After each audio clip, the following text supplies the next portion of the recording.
Hello guys, मैं एक देवी गीत सुनाने जा रही हूँ। देखिए, आप लोगों को पसंद आएगा तो लाइक करिएगा, कमेंट करिएगा। गलियाँ की गलियाँ ही घूमे शीतला मैया हो के करे घरवाना। दियना जल सारी रतियाँ हो के करे घरवाना। दियना जल सारी रतियाँ हो के करे घरवाना। दियना त जल ओही मलिया के दुअरिया हो कि जमन मलियाना। गजरा गूह सारी रतियाँ हो कि जमन मलियाना। गजरा गूह सारी रतियाँ हो कि जमन मलियाना। गलियाँ की गलियाँ ही घूमे शीतला मैया हो के करे घरवाना। दियना जल सारी रतियाँ हो के करे घरवाना। दियना जल सारी रतियाँ हो के करे घरवाना। दियना त जल ओही कोहरा के दुअरिया हो कि जमन कोहराना।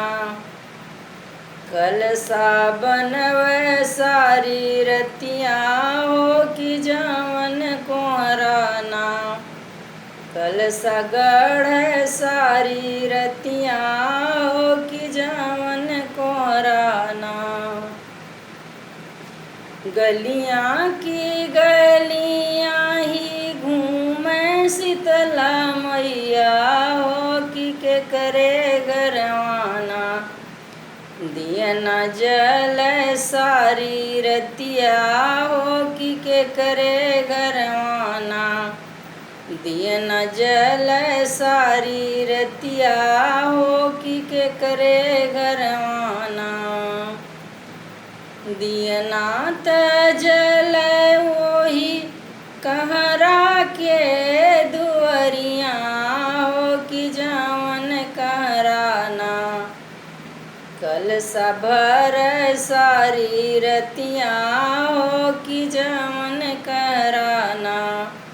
कलसा भर सारी रतियाँ हो कि जमन कहराना।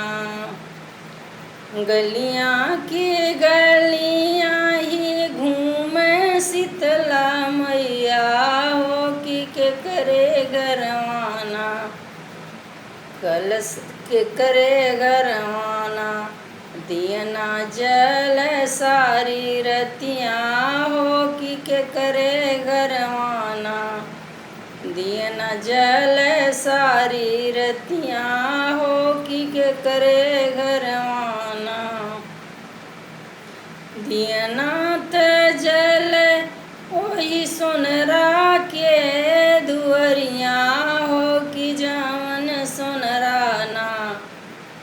नथिया गढ़ सारी रतियाँ हो कि जमन कहराना।